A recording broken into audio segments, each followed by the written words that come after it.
Microsoft recently released KB 50.07031, an optional update that improves dark mode in File Explorer dialogues, including copy, move, and delete actions. While this sounds great for dark mode fans, there's a major downside. Many users, including those who installed the update, have noticed that File Explorer can suddenly flash a bright white screen when performing certain actions. This happens when opening File Explorer, switching folders or tabs, or turning the Details pane on and off. Interestingly, the top ribbon and left navigation pane usually stay dark, but the rest of the window can flash white, which is very distracting, especially in full screen mode. The problem doesn't appear in light mode at all, and Microsoft currently has no workaround.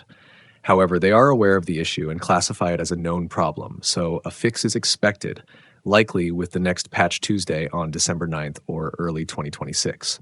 Since this update is optional, if you want a stable dark mode experience without these white flashes, it's best to skip KB 507031 for now.